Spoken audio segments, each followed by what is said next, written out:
Hi viewers, ఇప్పుడే DJ Tillu sequel అయిన Tilly square movie చూడడం జరిగింది. మూవీ అయితే కమర్షియల్గా అండ్ ఫన్నీగా చాలా బాగుంది.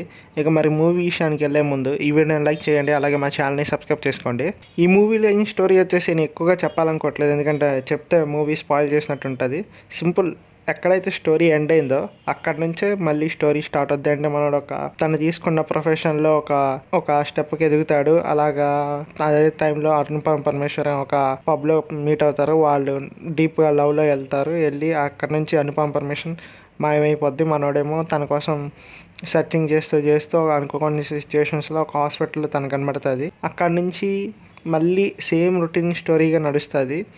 దాంట్లో మురళీ శర్మ తన ఒక డాన్ క్యారెక్టర్ అనమాట. అతన్ని పట్టుకునే మిషన్లో మనోడు ఎలా ఎంటర్ అయ్యాడు అనేది ఓవరాల్గా స్టోరీ లైన్.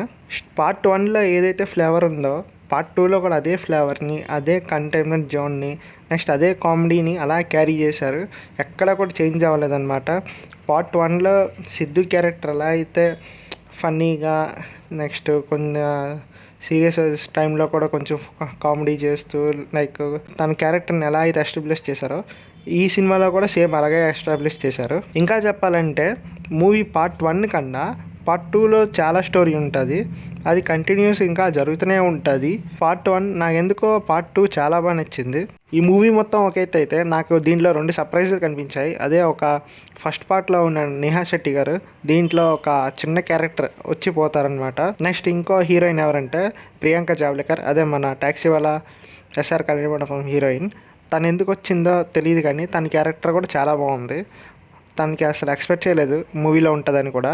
ఇక మరి కామెడీ వచ్చేసి అంటే సిద్ధు క్యారెక్టర్ ఆల్రెడీ తెలిసిందే. టిల్లుగా అతని క్యారెక్టర్ చాలా ఫన్నీగా ఉంటుంది. అలాగే టిల్లు ఫాదర్ క్యారెక్టర్ కూడా చాలా బాగా రాసుకున్నారు దీంట్లో. అతనితో ఉన్న సీక్వెన్స్ కూడా కామెడీ సీక్వెన్స్ చాలా బాగుంటుంది.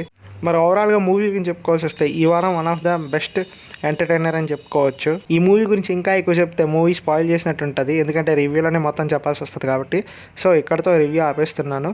మరి ఇలాంటి మోర్ వీడియోస్ కావాలంటే లైక్ చేయండి, షేర్ చేయండి, అలాగే మా ఛానల్ని సబ్స్క్రైబ్ చేసుకోండి. ఈ మూవీకి నేను ఇచ్చే రేటింగ్ అయితే 4.5/5. నాకైతే బాగా నచ్చింది. ఇది నా పర్సనల్ రివ్యూ మాత్రమే. మరి మీరు ఎలా రియాక్ట్ అవుతున్నారో ఈ మూవీ చూసినట్టయితే కింద కామెంట్లో చెప్పండి. Thank you all.